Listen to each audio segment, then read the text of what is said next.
Hi, everyone. Great to see you. Hi to everyone on Zoom.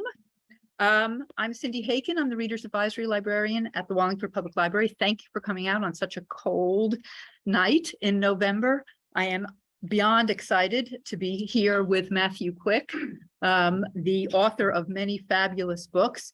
Most people, I've watched a few of his book tour interviews as he's been on tour for We Are the Light, which we're going to be talking about this evening.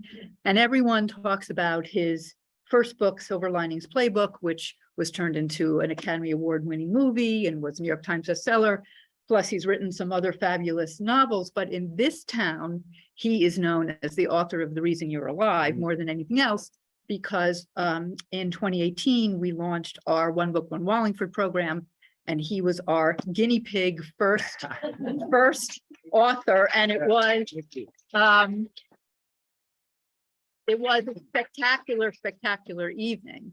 And since then, people come to see me all the time and say, when is the next book coming out? When is the next Matthew Quick book coming out? And the answer is now.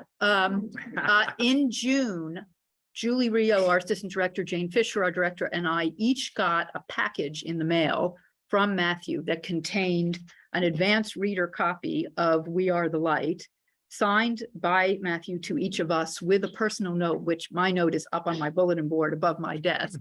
I have witnesses to the hyperventilating that went on when I got this package, and I tossed my to be read books to the side and devoured this and emailed him and said, are you going on tour about this? Please come back to Wallingford. We would love to talk to you about this book.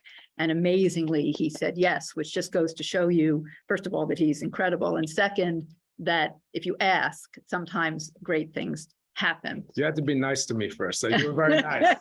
So give yourself some credit. Can be nice. I hope you all have the little handout that I put together. The book, which came out on November 1st, is the #1 pick of Indie Next, which is the Association of Independent Booksellers. They put out a list of their favorite books every month. So to be #1 for independent booksellers is incredible. I also gave you the fabulous Washington Post review that came out on October 31st. And the book is the Book of the Month Club pick, a Book of the Month Club pick for November. So it's doing very well. Let me just tell you, I'm going to ask Matthew to talk a little bit about what the book is about, but this is what Matthew's editor said about the book. Every book editor knows the adage, when you cry, you buy, which if you're an aspiring writer, that's an interesting tip to keep in the back of your head. I was such an emotionally wrecked, tear-stained mess as I finished We Are the Light that I had a hard time even locating my phone to tell the literary agent that I had to publish it. And I understand completely what he meant when he said that it is impossible not to be completely sucked into this book and to feel like you are with these characters as they're going through this incredible time of healing. So why don't we start with you, if I could ask you just to, to assume no one other than the lucky few have read this book so far, and what's it about? So We Are the Light is about a man named Lucas Goodgame.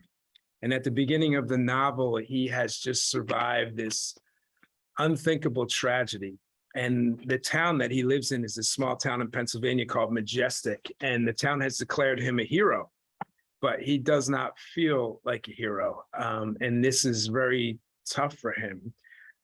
When he gets out of this situation, he turns to his Jungian analyst, but his analyst says, I'm no longer seeing patients anymore. I can't help you. The analyst has been affected by the tragedy as well. So in his darkest moment, the person that he relies on the most is no longer there for him.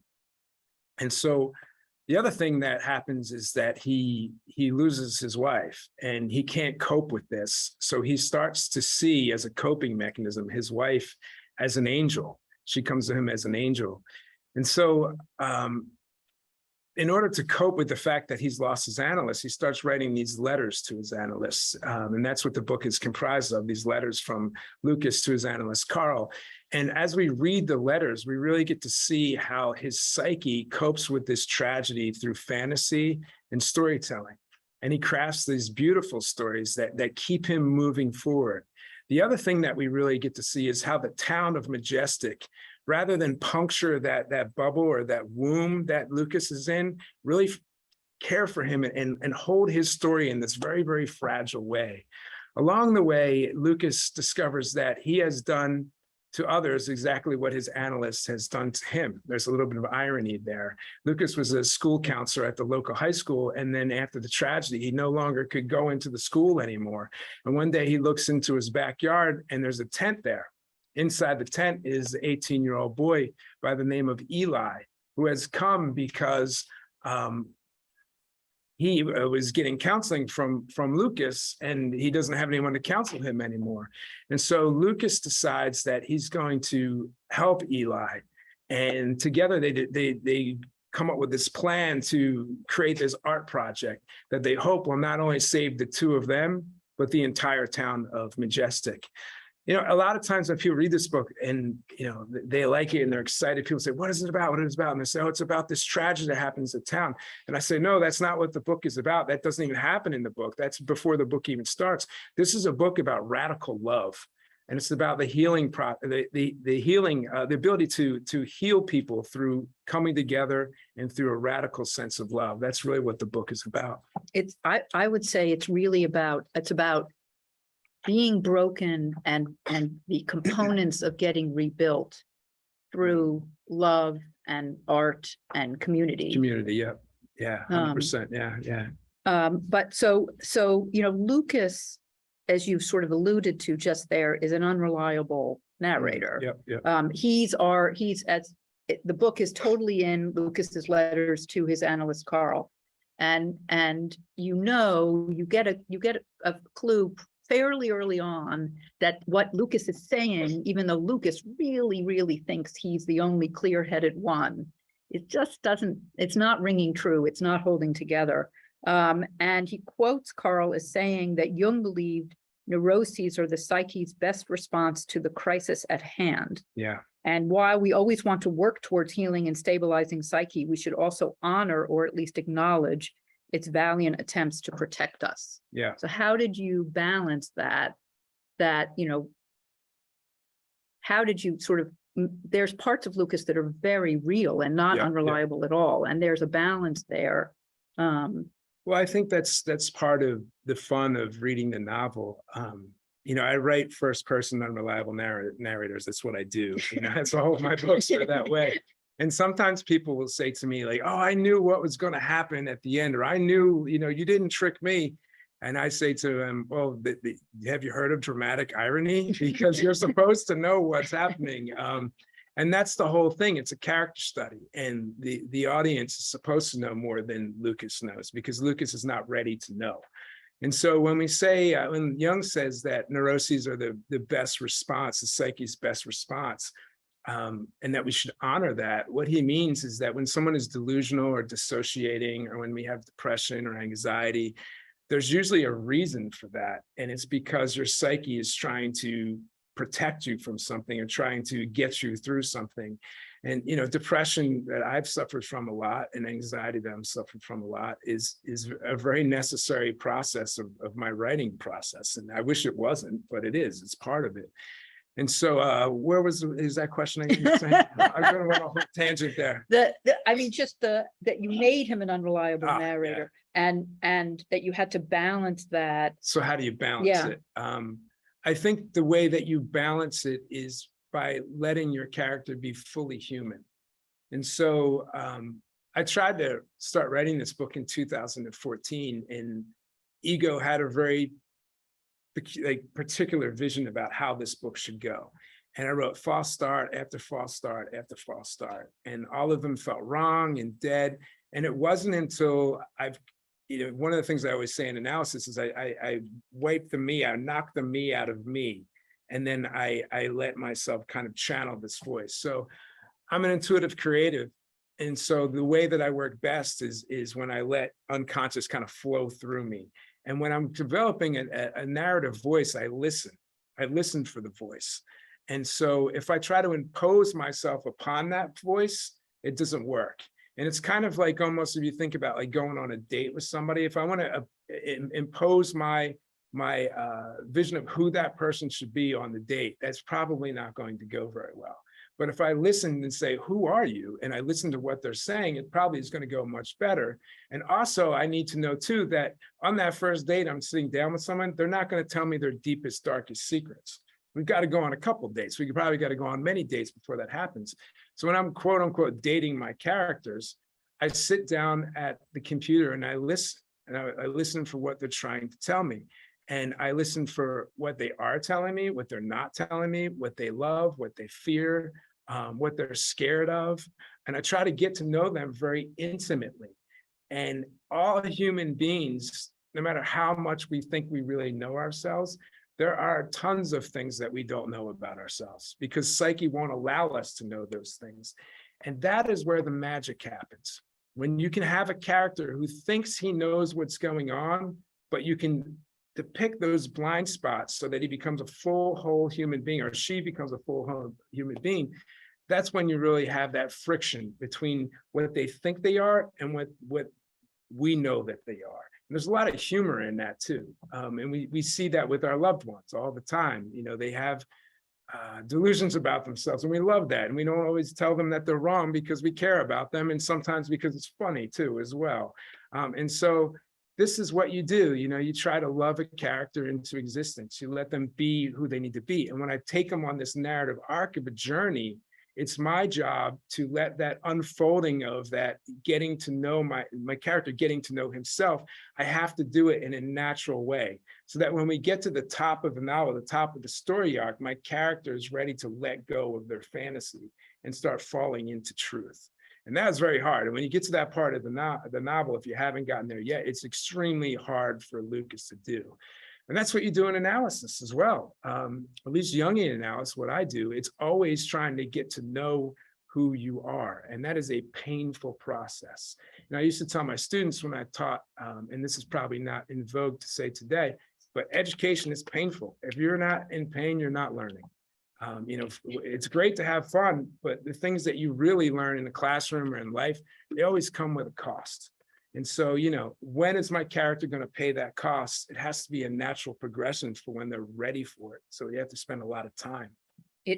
Lucas does go on quite a journey in this book through grief and mourning, which are not exactly the same thing, no. and sadness to healing and I think it's fair to say peace. And you know, you have spoken a lot about your own journey to this novel, and that there's a little bit of parallel, I think, to Lucas's journey to yours. Yeah. No?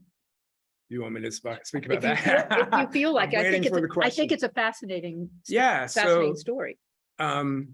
You know, there's two parts to the origin story of why I wrote this novel. The first was has to do with my love of the cinema. I've always been a big moviegoer. I love film. I love to go to the cinema. When I was in Philly, I used to go to art house films all the time. My wife and I met when she was 17, I was 19. Our first date was the art house in Center City. You know, we would go religiously all the time. I used to say, I still do, although we don't go as much anymore, that's particularly in my 20s and 30s. Going to the cinema was kind of something we did religiously. And we did it, I mean that we did it regularly, but also we went into a dark room, sat down with strangers and gazed up at these larger than life images on the screen. And we would study the human condition. We'd be transported into another world. In some ways it was transcendent. You know, sometimes the movies weren't worthy of the word transcendent. Sometimes they're a bad film, but that's what we were always hoping for. We're hoping to transcend everyday life. And I think that word transcendent is very loaded. And so, you know, when the shooting in Aurora, Colorado happened in the movie theater, it struck me really hard. And obviously all shootings that happen everywhere strikes you hard, but I was a teacher. And when Columbine happened, I could walk into a school without really thinking about it. Like, it was a horrible thing that happened, but I didn't think, oh, I can't walk into a school anymore. I didn't have any problems. But when the shooting happened in Aurora, I would walk into a movie theater and think, am I safe here? And I would look over my shoulders and, all of a sudden in the darkness with the person sitting behind me, it didn't feel right anymore. And I remember always constantly looking at the exit signs and thinking, if I needed to escape. And then when we first moved to OBX, we went to see the movie American Sniper. And there were some drunk men in their 20s, and they were acting very inappropriately. And it almost led to violence in the theater, which really freaked me out because they were right behind me. And so those two experiences really stuck in my craw. And I did this event in Ambler, PA at this place called the Ambler Theater, which is actually this theater right there, in 2014. And just like in Wallingford, I did a one book, one town. It was for the Good Luck of Right Now. And it was this tremendous event. It was a packed house. Hundreds of people were there. The town was just incredibly wonderful. The librarians did an amazing job. And I was actually giving my talk right where the movie happens. It was a movie theater. So where the screen was, that I was there, I was the movie that night. And as I remember, one part of me was engaging with this community in this really wonderful and vibrant way. And I was feeding off. It was really lovely. And there was this other part of me that kept thinking, how do you know that you're safe? Like, you don't know all of these people in the, it was just weird being in a movie theater. It just did something to me. And afterwards, I went across the street and had drinks with the librarians. And then I came outside to wait for my car. And I'm looking at this cathedral-like theater, and it just kept saying, you need to write about a historic movie theater. You need to write. And I said, I'm going to write a novel about this. And I went home and tried for years, and I just could not get the novel right. And then in 2018, I got 100% sober. I'd been flirting with sobriety for a while, but I got 100% sober. And oh, thank you very much. I appreciate that. Yeah. And now I drink club soda. That's why, I go to club soda. And, I'd always treated my anxiety and depression pretty much two ways, through writing and drinking. And I did a lot of both. And so my great reward for getting sober was crippling writer's block, which lasted for years, and it was horrible. And when I say writer's block, I mean, I would sit down at a computer for 8 hours and try to write a single sentence and not be able to do it. And ego wouldn't let me get up from that computer. I was quite masochistic about it. And this went on for years. I would get to the end of a year and I would hand 10 pages to my wife, and she would read them and she would cry because they were so bad. It was like something I could do, I could no longer do anymore. And no matter how much I tried to will my way, use willpower, ego, try to bull my way through, I just could not do what I used to do. And I hermited up. My life became really small. I did a lot of running in the woods. I was incredibly frustrated, emasculated, and my ego was destroyed in a way that I had never known that it could be before. And I had this dirty little secret of mine that since 2008, I've been talking about mental health quite openly after I published Silver Linings Playbook, the Silver Linings Playbook. And I had been going literally around the world telling people, hey, if you have problems, and particularly men, reach out and get help. There's no stigma. You should do this. But guess who wasn't doing that? That was me. I was not reaching out and getting the help. And so after ego was completely destroyed, I entered into Jungian analysis in a quite humble way, in a quite quiet way. I didn't tell anybody. Nobody knew. And when I entered, I thought, I'm just going to do this until I start writing again. Like maybe it'll take, I don't know, 2 months, I thought. And very early on, I started bonding with my analyst, who's wonderful, in this way that I didn't even know was possible. It was life-altering. It was wonderful. It was beautiful. I felt like somebody really was in my court for the first time, like really doing just this wonderful, wonderful thing for me, healing me. And the dark part of my soul said, this can't last. This isn't real. Someone's going to take this away from you, surely. And I started to get paranoid that I was going to say something wrong in analysis, and my analyst would like leave. And then I started to think like, oh, what if he dies? Like, what if he gets hit by a car? What if he, has a heart attack before we're finished all of this? And it became this paranoia for me. And like I always do with my mental health problems, I drug it into the creative writing wrestling ring. And I thought to myself, oh, wait a minute, what if I had a character who at the beginning of the novel is abandoned by his Jungian analyst. And oh, what if I take that other paranoia about the movie house and I put those two things together? And when I married those two things, started cooking, and then my wife and the writer Nick Butler had told me I should write another book in letters, because even though I was blocked, I was always able to write people letters. And so they said, why don't you just write in letters? And I didn't want to do that. Ego didn't want to do that. But when I went up into my room and typed "Dear Karl," it was like a spell was broken. And all of a sudden it was like I just couldn't stop writing. And so that is the origin story of how It's a pretty good story, right? I told that was worth hearing. Yeah. It's a great story now. It wasn't a fun story to live. It's one of those, like, in retrospect, it's a good story, but yeah. Pretty good story. Yeah. And I think I wouldn't wish those things on anyone, that ego destruction, early sobriety, how awful that was. But it was essential for writing this book. In 2014, I didn't have the life experience to write it. I had an inkling of what I could write in the future, but I wasn't ready to write that book. I had to do all of that living and kind of catch up with the vision for the book. It's like somebody had gifted me the vision, but I didn't have the life experience or the skills to really tackle this. And so I went through all of those experiences. Was there something specific about Jungian analysis that made you choose that route? Well, I'd always been what I call young curious for a long time.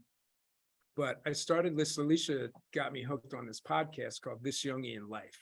And this is kind of a cool story too, because before I went into analysis, Alicia said, listen to this podcast. I think it would help you. And, I said, okay. And I'll listen to one episode to make my wife happy. And then I will, politely go on my way. And so I went running and I put on this episode, and it's three Jungian analysts. And what they do is they take a topic every week and they put a Jungian lens on it. And at the end, they analyze a dream, someone's dream. And very early on, they started talking about story as medicine. They started talking about the unconscious. They started talking about things like the symbolic attitude. And for a novelist, these things are what I do anyway. I look at life as a story. I create arcs. I try to figure out symbolically what's going on in my life and what's going on in the lives of my characters. So it's a story-based form of medicine, really, that really appealed to me. The other thing that I really liked about Jungian analysis is that it's not really interested in curing the symptoms. And so I came into Jungian analysis with depression, anxiety, and my analyst wasn't saying to me, oh, let's fix that depression, anxiety for you. He's like, let's go deeper and get more depressed, because there's a reason why you're getting depressed. Like, why does your psyche want you to go on this journey? And so, like, I went and suffered for an entire year with the worst depression in my entire life.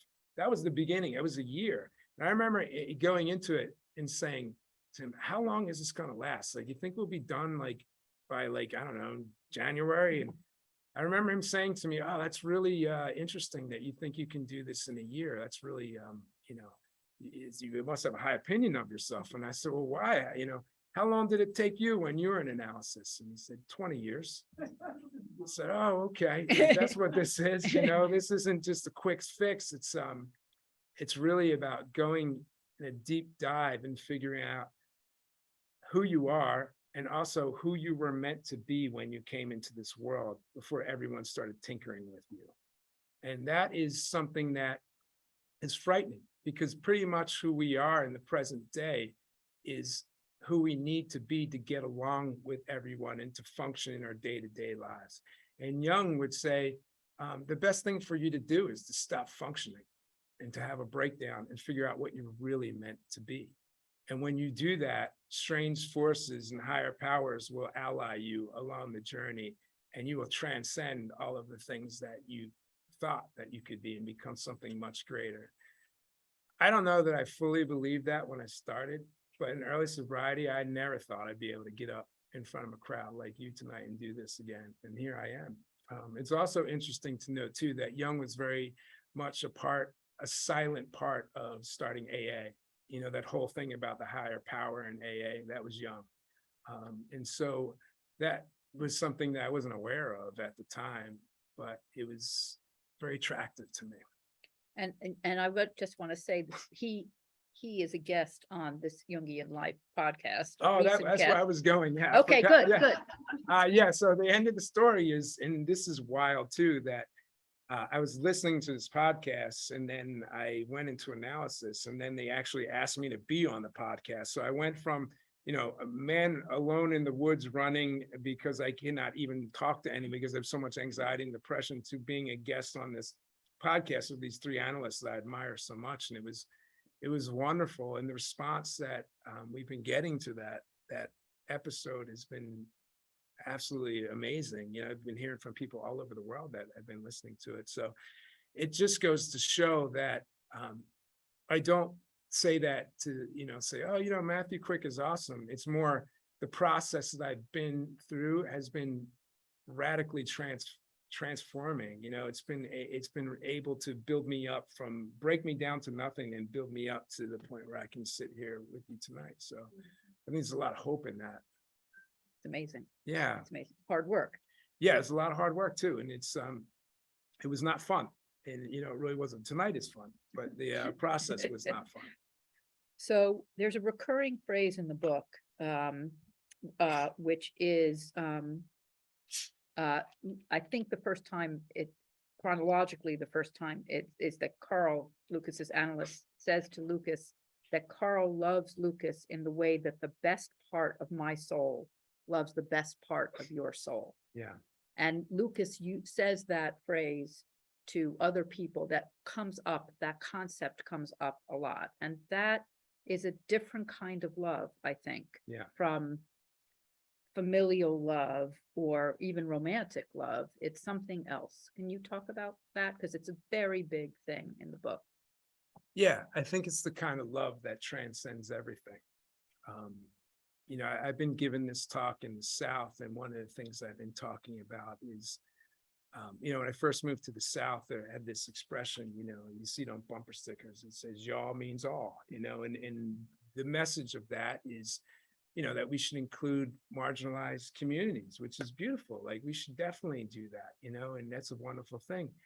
But I often think, well, does it mean all? Does it mean that the person that voted for the guy you don't like? Does it mean that person too? Does it mean everybody in the community?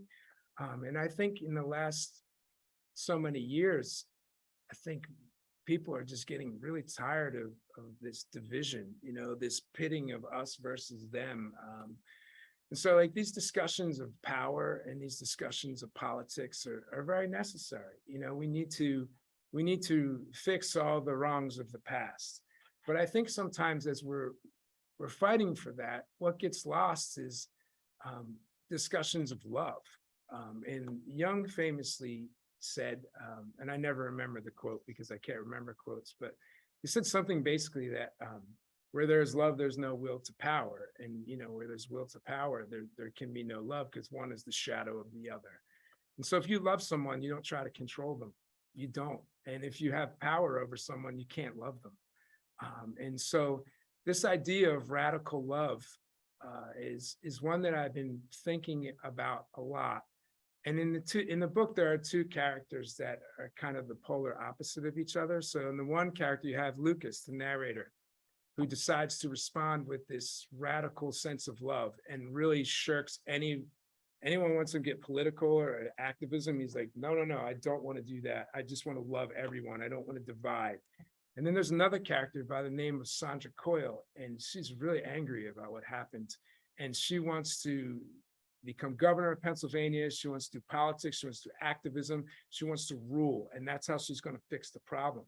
And so there's friction between these two characters. But the funny thing about them, and I meant this to be funny, is that they're both fascinated with each other. And so Sandra's always trying to win Lucas over and bring her into the campaign. And Lucas always trying to bring her into the art project. And they keep going back and forth. Why is that? Because they're the shadow of each other. And Jung said, when one thing constellates in the world, the opposite constellates. So within Lucas, even though he's like, I don't want to do any of this activism stuff, he's awesome at bringing everybody together in the community and organizing them. So like his art is kind of a form of activism.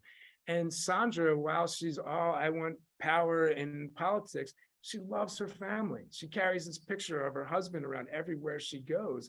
And in some ways, she really loves Lucas too. She loves her town. So there's the shadow element in both of those things. And healthy people and health in a community means integrating both of those things so that we can become whole. So both of those things can exist together. And I think that's really the work of the novel is becoming whole again. This town is fractured, and then it's got to come together. And all of these different elements have got to find a way to come back together and exist in one place. Through love. Through love, yeah. And I think that's how you do it, you know. And it's interesting too, because as I've been going around the country giving these talks, it's been quite wonderful to see people come through the signing line. And, you know, sometimes people have political buttons on, or sometimes I know the person a little bit. And so I know if they lean left or right, you know, not everybody, but you can kind of tell with some people.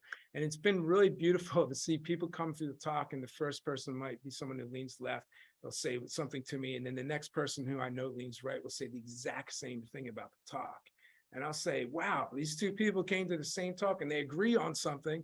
And I think it's because it's a message of love, because I think everybody wants love. I think that's what we're fighting about. You know, everybody wants to feel that they are worthy of giving love and receiving love.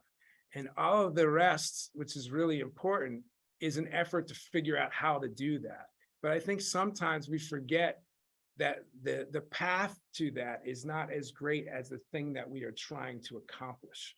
And I think that sometimes that end result of love and tolerance and community and all the things that we talk about sometimes gets lost in the effort for that. And so I think that's really what the book is trying to highlight, that all these people in this community really want the same thing. They're just fighting on how to get the same thing. Right. Yeah. Right. There's a lot. Lucas comes from an atmosphere of family dysfunction. Yeah. And it's painful to watch him grapple with that. And Eli also comes from that atmosphere of family dysfunction. And there's a very stark contrast from that and the love that both of those men receive from non-family, the family they find, as opposed to the family. Was that a deliberate choice? Yeah.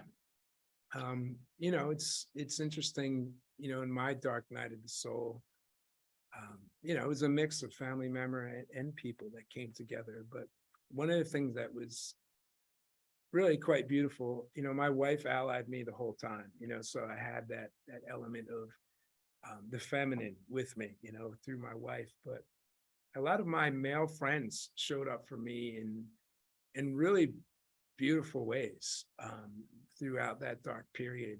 A friend of mine by the name of Kent Green and I started a movie club, which sounds like, you know, oh, so you started a movie club.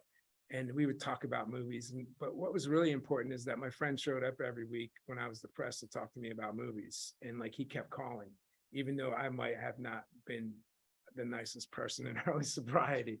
I had another friend, my buddy Matt in OBX. Every week we went out to lunch, and the lunch wasn't important. It was that I felt alone and somebody showed up to have lunch with me every week. And my brother started calling me every Saturday. And, you know, what we were talking about wasn't important. Is my brother called me every Saturday. And that was something I could bank on, you know, it was reliable. And so I think that, you know, in the book, a lot of people show up for Lucas. And, you know, Jill is this really wonderful woman that kind of barges into his life and tries to help him out. But the men that show up are really, really, to me, kind of, you know, I wanted to focus on the men because, you know, lately we hear a lot about toxic masculinity, and toxic masculinity is a real thing. You know, it's a problem and it's bad. Nobody wants that. You know, we have to fix that. You know, we have to address that. But sometimes in talks about toxic masculinity, I find myself hearing a lot about that, but what I'm not hearing is the word positive masculinity. You know, we're not telling young men what they should be. We're only telling them what they should not be. And so in this novel, I really wanted to show men exhibiting positive masculinity, men who love each other, men who look out for each other. And particularly the relationship between Isaiah, who is the principal of the high school, and Lucas. He loves Lucas. He's a religious man. He prays for him. He touches him. He hugs him. Sometimes they touch foreheads. Like, he looks out for this man in this very beautiful, beautiful way. And Lucas Lucas also, how he takes care of this young man, Eli, and goes above and beyond. When he sees this kid at risk, he's like, we're going to do art with this kid. We're going to find the best of him. And my best of my soul is going to love the best of his soul in this really, really beautiful way that's transformative. In the novel, you have two brothers, Eli and Jacob. One of them shoots people and one of them shoots movies. And you ask yourself, well, why does one do one and one does the other? Well, I would say that the one who shoots movies, because a bunch of people showed up and loved that kid. A lot of people loved it. And the other brother did not know love. That doesn't excuse what he did, of course. But I think when we think, why are all these young men falling apart? Why are these young men doing these awful things?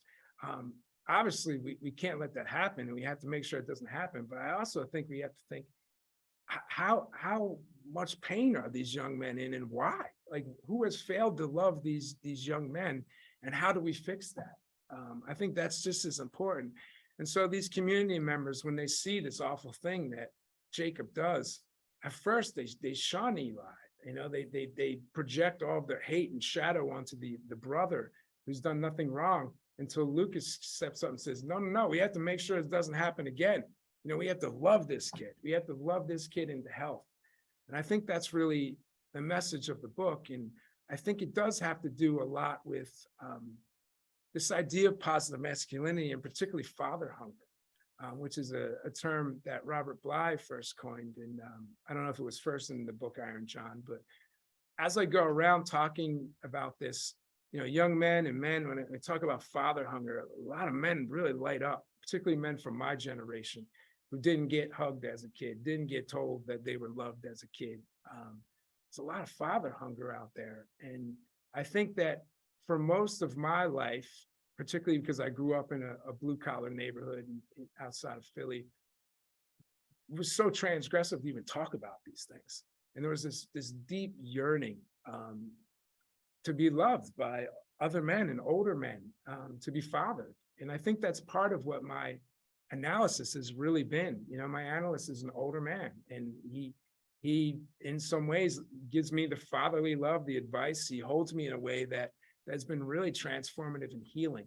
And that's what Lucas does for Eli, and it's what Isaiah does for Lucas, and it's what Karl was doing for Lucas. And so I think these conversations about what men need and how we are going to tell men that they are worthy of receiving love and they are worthy of giving love is a conversation that I think that we should be having more, especially as these awful things keep happening. It's like these broken men keep bursting onto the scene. We need to understand why this is happening. Of course, we need to have laws and all the rest. Of course we have to do that. But I think we also have to think, why is this happening in our society? What are we failing to do? See what I mean? Okay, I'm going to ask one more question, and then I'm going to let everybody else ask you some questions. Sure. And I heard you say in some of the interviews that you have finished a new novel. Yes, I have. Which is incredible to me, that the writing is back. And I'm not going to ask you about it because I've also heard you say that it's still very much in you. Yeah. And I think that's awesome. But I'm trying to understand. So this is such a consuming, it feels like so much of you is in this book. Yeah. How do you segue? How did you pivot to a new book? Well, I didn't right away. There was a time when I was just editing this book and getting ready to promote it. But this fall, I tried to write a book all summer because I had time then. I was like, oh, I have time to write a book. I should write it now. And of course, I sat down every day and nothing came. And when I was at Goddard, Walter Mosley came and he talked about having this poet friend. And he said his poet friend would sit down every day and try to write a poem. And if a poem came by, he would catch it. And if the poem didn't come by, you know, he was at least sitting in his chair. And I always think about that. And I try to feel good about, you know, sitting down and trying to catch the novel and it doesn't come through. But I'm just not as zen as Walter Mosley's poet friend. What happens is that the novel doesn't come by for me. And then I just beat myself up afterwards for not being able to find the novel. But I spent all summer trying to do it. And then, you know, fall came and it was time to start promoting and doing all this. And of course, that's when the novel came. You know, it's like you have to, you know, so then I was promoting and writing a novel and working, you know, all of these long days. But when it comes, it just comes. And I don't really know why. This time, I would guess that there were things happening in my analysis that I needed to work through. And writing has always been very therapeutic for me. And I think that my stall, those 5 years when I couldn't write, were really because I was resisting the next step in my psychological journey. Like I wasn't brave enough to go there. I read this great book by Richard Rohr recently in the summer. It's called Falling Upwards. And he talks about the first half of life being about ego. And, you know, it's and particularly in men, it's like you're tasked to find ego so you can figure out who you are in the world and go out into the world and create your identity. And then the second half of life, if you're lucky, you have a spectacular ego destruction and it becomes about soul and you do the soul work. And I think in my 40s, psyche was trying to make me have that spectacular breakdown. And Richard Rohr talks about if you're killing it in life, you know, if like your career's super great and you're making tons of money and you have admiration from everyone, like why would ego ever let go of that? You know, ego would never let go of that. And Jung talked about this too. That kind of midlife crisis or that midlife breakdown that we all kind of dread can be this invitation to become someone else. I resisted the invitation for 5 years. Because ego said, no, you're super smart. You could figure this out. Like, you know, you went to the Oscars, you're New York Times bestseller. Your ego can figure this out. But it wasn't until I was broken and then just surrendered. And when I was broken and surrendered, not only did this novel come, but the analysis started to deepen and to really start to transform me in radical ways. And I started to become a different person. And so I'm very proud of the work that I did before this, but I look at those books and say, they were written from the Matthew Quick in the first half of life. And so I feel starting with this one, this is me in the second half of life, trying to go deeper into some of the soul work. And, you know, to be honest, the next book took me to some places that I didn't think I was ready to go, to be honest. And, you know, it's very different. And I think this is a different novel than what I've done before, but I'm ready for it, you know, and I think that you don't really get to choose. And so how do I transition? I think it's by being willing to serve, you know, and kind of, I say this all the time in analysis, like the goal of analysis is to knock the me out of me, you know, ego, like get rid of that. And then so what can come through once I'm clear? And I think that's really what has been happening. And the rush that I felt this fall when I was writing the new book, it was really just, okay, something's coming through me and I get incredibly emotional. Like I will cry for days and it'll come through. And then I have to go back and shape it. But it's not a conscious choice. It's not me saying, okay, now is the time to do this, or this is what I want to do. It's like something wants to come through me. I let it come through and I serve. That's what I do. Wow. Yeah. Maybe he'll come back for the next book. I would love to. I would love, if you give me more limes and club soda. We could do that. We could definitely do that. Okay, so I really want you guys, I'm sure you have some really interesting questions to ask, and I should have said this, no pressure. Oh, I put pressure on them all the time. And I should have said this earlier. Anyone on Zoom who has a question, please toss it in the chat and Leah will hold up her hand and read your question out loud for Matthew. And we have some good time for questions. And then he will be signing. If anyone was at One Book in 2018, you know that he's a great signer because he actually talks to you, which is not to cast aspersions on other authors who just sort of get through the line. I want to ask who doesn't talk now. I'll tell you later. So we're gonna make sure to have time for that. And I should also say that if there are people on Zoom who would like a copy of the book, put that in the chat. I'll sport you the cost, and we'll worry about it later. And that way you can have a signed copy instead of a blank one. So, okay, who's got a question? Don't be shy. Need that icebreaker. Come on, go ahead. So when you talk about, like the politics and all of that, like, that kind of relates to me, like, because I'm not into politics. I believe, love is love and all that. What made you fall into that category in this book? Well, one of the things I was thinking a lot about in the last so many years, as there's been kind of an increased movement to make everything political, is how difficult it is to be an introvert. And I'm an introvert. And so I have a very complicated inner life, and it is very hard for me to extrovert things. And so when somebody says, hey, what is your opinion on something?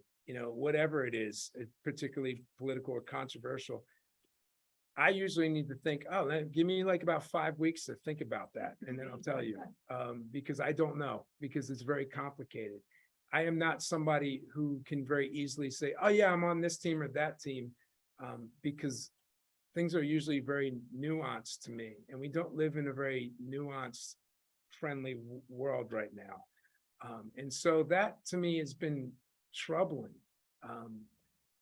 because, I grew up mostly in the 90s, and it was a time when, I had friends that were on both sides. So some were Republicans, some were Democrats, and no one cared, and like people voted the way they were going to vote, but everybody hung out and it was cool and it was not a big deal.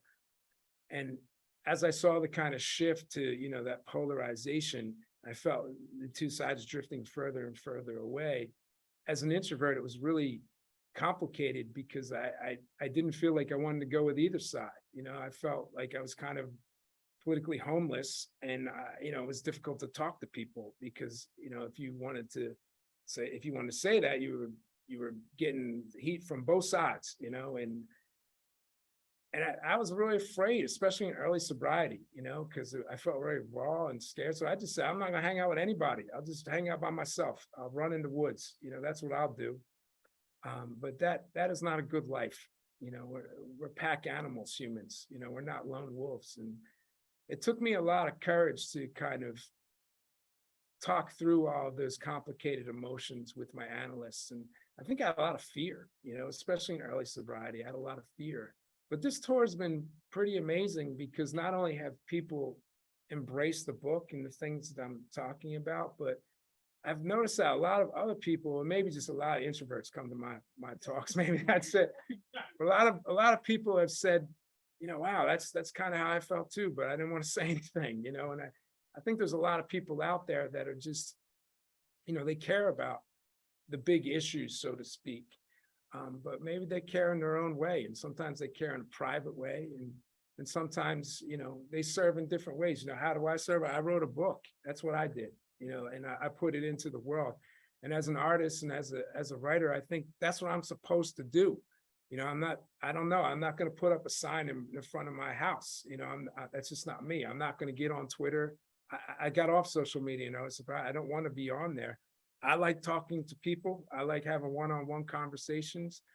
I like treating everybody as human beings, and I like putting this stuff into the world. And that's what I feel called to do. And I'm going to do it, and in the Jungian analysis I do, that is basically what we do is do you feel called to do in this world? And even if anyone else doesn't like that's what you have to do. Mm-hmm. And so that's where I am right now. And it's been heartening because as I've manifested this new me and put it into the world, my analyst is always telling me you're getting empirical evidence that the world does not want to destroy you. And I think that when we look at the internet and we look at the news and everything, the world can seem very reflexively hostile. And we say, oh, we better go on one side or the other so we're not destroyed. But it's been my experience as I've gone out and spoken to good communities like yours that there's not a lot of people out there that really want to destroy you. I think most people are just good people. You know, there's definitely some people out there that want to destroy you, but it's a small, really small portion of the population. And I think on any given gathering, also people are pretty good, you know, and I think that maybe we should start treating people like that. You know, I think that's what I think anyway, you know, so long answer to your short question. Yeah. Anybody else? Yeah. So one of my favorite books of yours is one that you wrote a long time ago, called Sort of Like a Lost Book. Oh, okay, yeah. That's like my favorite book. Thank you. And so, and in that book, you write about this, community of Korean, church goers, right? Oh, yeah, Korean Divas for Christ, I think it was, yeah. From that experience, did you actually go to these communities? Like you, like this book here that Yeah. so much of you is in it. And Yeah. I'm curious for, like, do you do this research where you actually go there, or like, how did that come about? I did not, I did not visit any Korean churches at the time. I did know somebody that was very much like Father Chi. And it was kind of a disguised version of that person. That's how that character came about. And it just, I knew I wanted a version of that person in the book. And so the rest kind of followed through. So I guess that could count as some research, but I didn't particularly go out to find someone. Like, it was just someone from my past that I had. And a lot of my characters they're born out of things that I love. Whenever I try to, and this person, I really love this person. It's a great person. Whenever I tried in the past to write about things that I hate, it just never works out. And I don't know why. Maybe there's just something that protects me from that. But when I write about the things I love, things just seem to go well. So, and I think, you know, that book was about a lot of things that I loved, and particularly when I was teaching, there was always very strange young people that would end up in my room hanging out a lot. And I don't know why, but I always seemed to attract the strange teenagers, and they were always my favorite. They were, sometimes people say about Amber, she doesn't talk like any teenager I know. And I'm like, yeah, that's why she's great, because those kids in those schools that don't talk like all the other kids, they're the ones that are the most interesting kids, to me anyway. So yeah, right here. You may not be able to answer them. I'm sure they all have different meanings for you, but do you have a different experience of writing? Just for Zoom, Final product. the question is, do you have a favorite book of yours? That's a bold question. Yeah, I mean, and it'll sound like a cop-out answer, but it's usually just the book that I'm working on presently. And not only because, I think the book that I wrote this fall is the best thing I've ever written. I don't know, I'm sure people will disagree when it comes out, but I think it's really the most accurate reflection of where I am. A lot of times when I revisit an old book, even just bringing up Sort of Like a Rock Star, I still have really good memories, but it's kind of like looking at a picture of me that was taken 15 years ago. And people are seeing that picture now and saying, oh, this is you. And I'm like, well, not really. That was me a long time ago. And that's where I was a long time ago. And I'm not ashamed of that. I'm not embarrassed of my former self, but it's not as interesting to me as where I am now, because I could never write that book again that I wrote 15 years ago, nor would I want to. I'm glad that it exists. And it's interesting, particularly with the YA, because I think a lot of the YA books tend to be kept alive, God bless them, by all the teachers and the librarians, which is wonderful. But it's funny because I'll get emails or letters from young people, and sometimes they're 12 or, like, I read book 21, and I'm 12 years old, and I think, but you weren't alive maybe when I wrote that, or you were in your mother's womb when I wrote this book. And it's so weird to think that you're engaging with this person I used to be a long time ago. I mean, it's wonderful, but it is a little strange. One of my favorite writers, Haruki Murakami, I've heard people ask about his former books, and they'll say, I don't know, I forget. It's like a dream. I don't even remember it anymore, which is probably so frustrating to hear to some people, but they are like dreams. And like, unless you record the dream, they just kind of fade into the ether, So I think that the book I'm working on in the present is always my favorite. Yeah. Over here, Mr. Ben. Do you think you would ever revisit a character in a future book? I Question, haven't that's yet. just for the Oh, Zoom people. yeah. This is, would you ever revisit a character in a future book, which is a great question. Yeah, I don't know. I mean, I've never thought about doing that. I wrote this book, Every Exquisite Thing, where there's an author in the book that writes a book. And I thought about actually writing the book that was mentioned in there, and I was going to do that, but then no one wanted to pay me money to do that. So I didn't do it. I don't know, maybe if the circumstances are right, but I tend not to want to go backwards. A lot of times if I write something and it doesn't work when I'm blocked, I'll try to go back to it and fix it and write it, and it never works. I think moving forward is usually the way, but never say never, I guess. Yeah, right here, question. Oh, yeah. And I was wondering where you got the idea to make Bartholomew letters to Richard Gere. Oh, yeah, so the question is about the good luck of right now and why, because there's another book in letters, and every letter is written to the actor Richard Gere. Why did I do that? It's actually an interesting story because Richard Gere is, he's close with the Dalai Lama, and he's all about free Tibet. And I got a letter in the mail, and it was like, please support Tibet, from Richard Gere, and so I got a letter, and it was a form letter that he sends out to millions of people. But I thought to myself, well, what if somebody got this and they thought like Richard Gere had only sent it to them? And I thought that would be funny. And that's how that came about. It was just because a random thing, I got that letter and that was it. Oh, thank you. Yeah. I wonder. That's a story with a lot of people. They read the beginning of my book and they're like, I don't know what this is. And then by the end, hopefully they fall in love and they cry. That's it. That's what I try to do. I try to make you think that you'll hate the book and by the end you cry. That's my pitch. It's Matthew Quickly right there. Yeah. Yeah, sure. I have one more question. I read The Reason You're Alive, and I thought the book was just so powerful and so meaningful and all that. How did you come up with this story? Because I read it like a while back and actually got it from Wallingford Public Library. It was actually on the pick of something, but I just grabbed the book and I was like, oh, might as well read it. And I just read it in one day and I was like, wow, this is so powerful. How did you write this book? Okay, so the question is, where did I come up with the idea from my novel, The Reason You're Alive? This is kind of a little bit of a lengthy story, but it's a good one. So my uncle Pete was a Vietnam vet, and we were very close. And my Uncle Pete's love language was abuse, is basically. And he never called me Matthew once. He always had colorful names for me that I can't repeat in public because they're horribly offensive.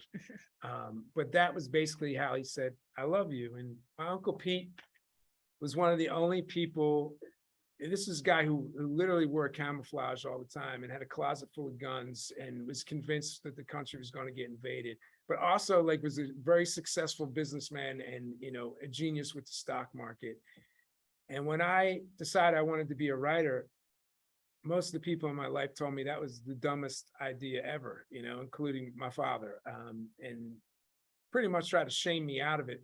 But my Uncle Pete said, no, risk and reward, that's how you play the stock. No reward without a big risk, and he helped me figure out that my house had appreciated and there was this loophole that I didn't have to pay taxes. And he figured all this stuff out and said, you could sell your house, make some money. And he helped me become a novelist. And when no one else was really helping me.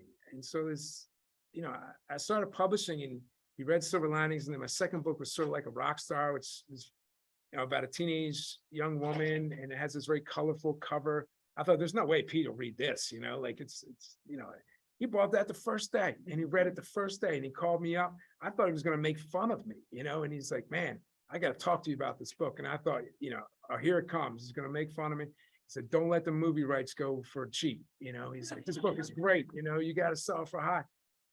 And so he also started telling me all of his Vietnam stories, and they were horrific. They were more horrible than anything you could ever think of. And he had had some brain trauma. And as that went on and progressed and he got older, he just would tell me more and more and more. And I became almost like his confessor.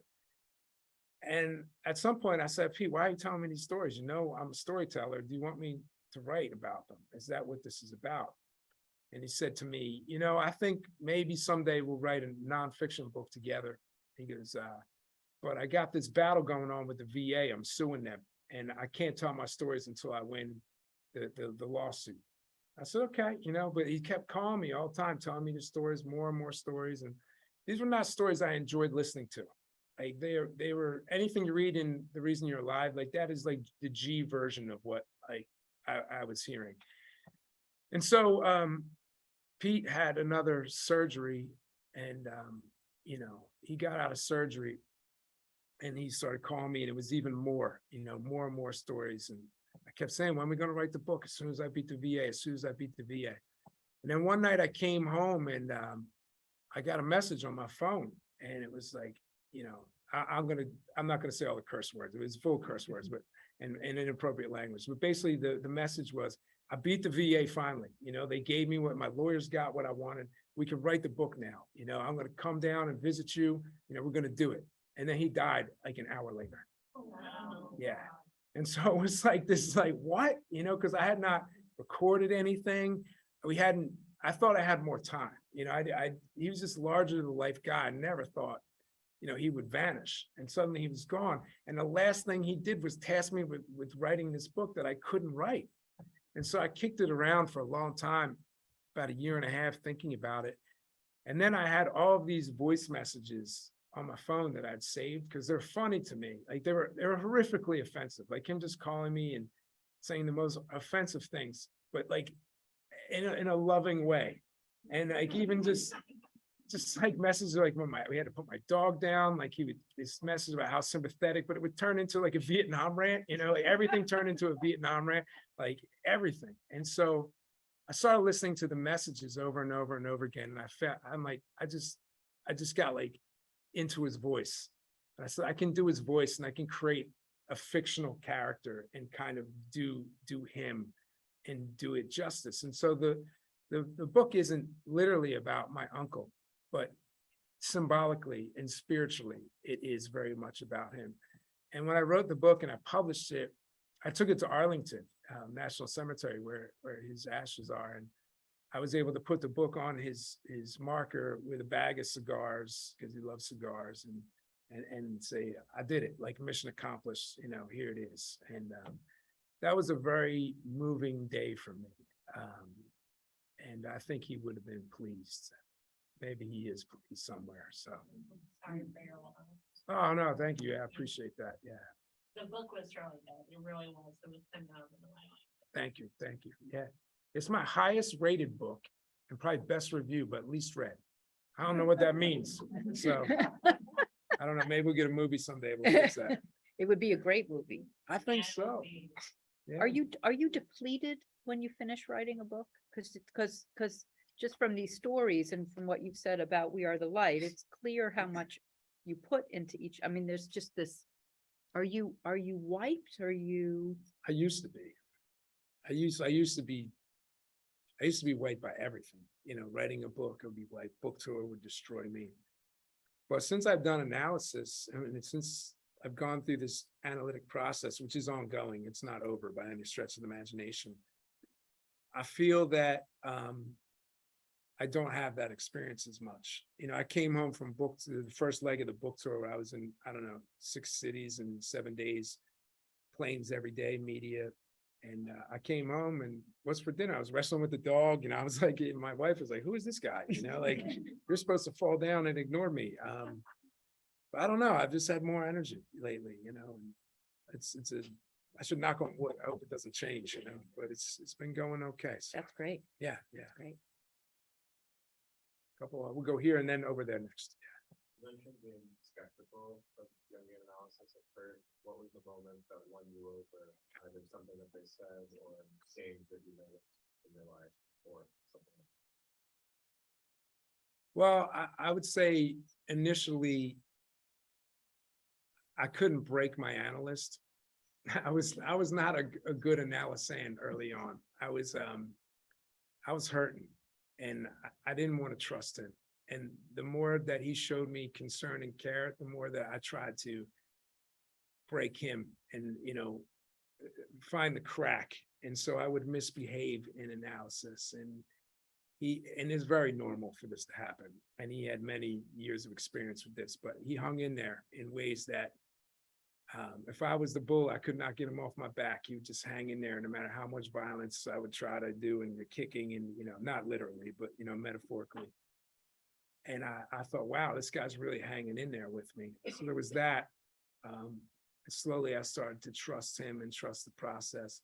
But I think when I started writing We Are the Light is when I really felt this is the moment.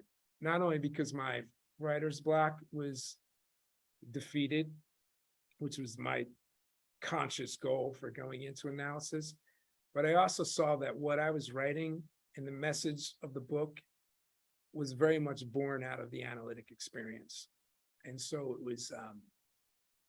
it was taking something that was in Jungian analysis, Jungian language, we talk about a container in analysis and keeping it in container, and then taking it out of that container and putting it into the world in this way that felt purposeful and meaningful to me.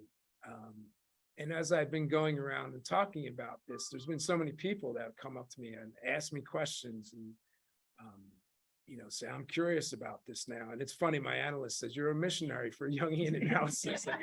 That's what you are. And I don't know, I guess I just can't help it because it's helped me so much. And I will say that, and Jung said this too, like Jungian analysis is not for everybody. It's, whatever you can do to right your ship or figure out your mental health, that's great. If you're going to go a different way and it works for you, that's fine. This is the way that works for me. And I think that I hope that, if anyone else benefits from that, that's great. I'm really happy about that. But I think it was just, I think the other thing that happened too, there's a lot of things that happened. This is kind of a beautiful thing. Like my father never said he loved me ever, never, in like 46 years. And shortly after I entered into analysis, my father started to say he loved me all the time. And he had some things going on in his life that are changing, but it was curious. And I started thinking about it a lot. And I had this moment in analysis where I said to my analyst, I think the reason why my father is telling me he loves me is because I'm not bringing him all this awful resentment anymore. And I was like really angry with my father because he wasn't the person I wanted him to be growing up. And I think by kind of reclaiming that and saying, well, maybe your father did this or didn't do this, but the resentment you feel is really, I'm resentful that I'm not the person that I want to be. And when I kind of pulled that back into me and stopped projecting that on other people, I think I took a burden off of my father.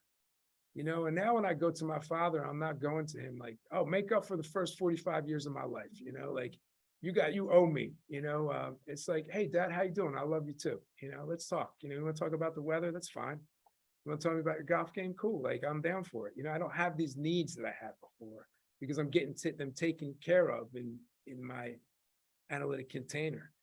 And it's been really interesting because as I've taken care of the things that were within me, I don't have to project them out onto it. Just like before I was afraid that the world was reflexively hostile, I never, when I used to go to the airport, I had the hood up, sunglasses on, earbuds in. I didn't want to see anybody. I was in so much anxiety. Now, this week I've been in the airport. I'll say hello to people who are smiling at me. It's like, it was me. It wasn't them. I'm the guy with the hood up. Who's going to talk to that guy, So I think it's the same with other people, and particularly my father, who it's just a joy to talk to my dad now. Every conversation, I love you, son.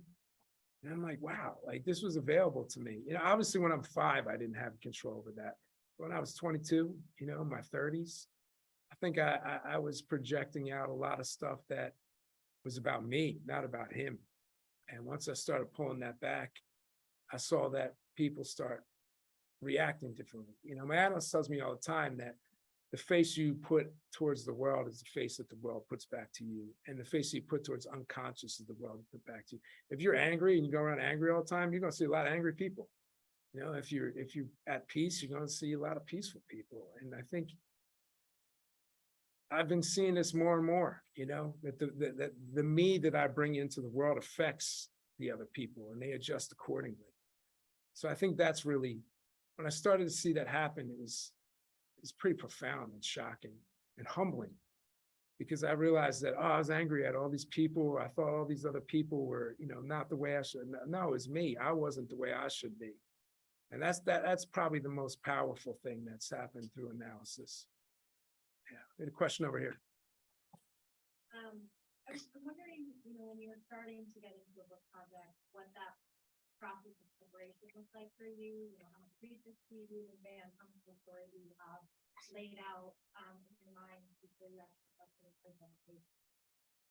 Well, there's what's known in the writing world as plotters and pantsers. And maybe some people have heard this before. It's an old trope. My wife is a plotter, which means that she will put the post-it notes on the wall and map out, you know, the story arc. And she knows, you know, every character's phone number and, you know, eye color and all the things that she needs to know. I am a pantser, which means fly by the seat of your pants. And so I would love to be a plotter, because when you're blocked, it gives you something to do. But plotting and all of that just gets in my way. I'm an intuitive creative, so I listen for a voice. And when I hear that, I talked about that earlier, I try to get to know the voice and I listen to what it's telling me. And then I try to become the voice. And I try to channel the voice and I try to put it on page. And that probably sounds to some people very mystical and like maybe like it's not true. And I understand, but that's just how I do it. And so I taught for a long time. When I can teach you how to write a 5-paragraph essay, I can teach you how to write a sonnet, you know, I can teach you how to write a screenplay, but writing a character-driven, unreliable first-person narrator, I don't know that I could teach you how to do that, because I'm not sure I know. It's just something that I do. It's frustrating because I probably, if I knew how to teach people some kind of method, I could probably make a lot of money, but so I don't know. It's just, how do I get prepared? I get into a feeling state. And so, you know, Jung would say there's a thinking state and there's a feeling state, and one is your dominant function. And so feeling state for me is I listen to music and I feel things and I get emotional. A thinking state for me is when I look at my schedule tomorrow morning and say, how am I getting to the airport and what time do I have to be and how do I have to structure it? My bandwidth just goes immediately. Like it's just like, I have none. But when I'm in a feeling state, that's my dominant function. So I have all the bandwidth in the world. I can emote and feel and cry and laugh. I could do that all day long, you know, in a room. So when I get into that feeling state, that's how I prepare to write a novel. Yeah, you're welcome. Time? Yeah, One more. Yep. Follow-up question first. sure. So in the revision process, right, how did that go for you? Yeah, the revision process is very much a thinking process. You know, so it's very, you know, it's very methodical. And so I've got to go through the manuscript over and over and over again. And I bring in my wife and I bring in my editor and I bring in my agents, and you're taking all their feedback. And so the bandwidth for that goes down fast for me. So that's a much harder process for me. And so I really rely on my wife, who is a great editor. I think Alicia is much a feeling state person too, but for some reason she's really good at, maybe she's a little bit of both. I think she might have a little bit of both in her because she's really good at editing. And so I have to rely on other people for that. And so I think you have to know your weaknesses. And so my editor, when he edited We Are the Light, he wasn't editing structure. He wasn't editing like what happens in the book. He was like, this is ready to go. We just need to go through and, you know, correct some mistakes and, you know, line edit stuff and all that. Where in the feeling state, you're not really paying attention to all that. So I have to listen to other people, or at least she'll come in and say, this is great, but we don't know what this person looks like, or what this room looks like, or what does it smell like? And in a feeling state, I'm like, I know it, just feel it, you know, but I have to make other people feel it. So being humble enough to go back and take that feedback, I think is important. I think for all writers, it's really good to know, like, what are your strengths and what are your weaknesses, and then find people who are really good at your weaknesses and make them your second readers, or if you're lucky, make them your editor if you can, or your agent. That's really, really helpful, but that takes a little bit of luck to make happen. So. Is that all we have time for? Does somebody have a burning question? If we can always, I know that people, yeah, go ahead, Karen. That's a good burning Yeah, question. hopefully. I mean, no one's read it yet. So if it's good and they buy it, I probably will show it to my agent in the new year. And then if my editor likes it, it could be, so that'll be 2003, maybe 2004. Hopefully, that would be quick. Publishing is slow. It's a slow business, so hopefully by 2004. I- 2024? Yeah, Or 2024. it's been a pandemic long- time. been a It's long day. pandemic Thank you. time. It's funny, one time, one of my early signings, because I get, again, the thinking state, I was signing books and I signed a book and I gave it to the person, I started talking to the next person, I looked at it. Did you do this on purpose? I said, what? And they showed it to me, I'd written the date and I had written 1832. I said, oh no, I'm so sorry. Let me buy a new book. She said, no, I want this one. This is the one I want. He just walked away. It's funny. So. I wanted to tell everyone that Matthew is not on social media. But he does have an incredible website, which is Matthew Quick Writer. And he sends out these brilliant newsletters on the 21st of every month that I look forward to coming into my inbox and are just fascinating reads that pick a topic and then sort of bloom out from it. So that's where you would find him, as opposed to in 2022, the normal places. Yeah, I like to call them personal letters. And social media with just the kind of short bursts, it just doesn't work for me.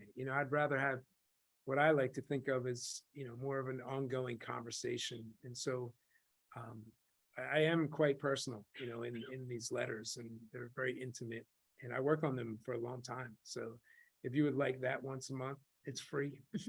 Feel free to sign up if you go to matthewquickwriter.com and just look at personal, monthly personal letter, click on that. There's an archive, so you can read the ones from the past. If you don't want to commit, you can sample first. And then you just put in your email address and you can have that. Next one comes out next Sunday. So you can have that in your inbox. They're worthy, as is he. Thank you so much. Thank Thank you so much.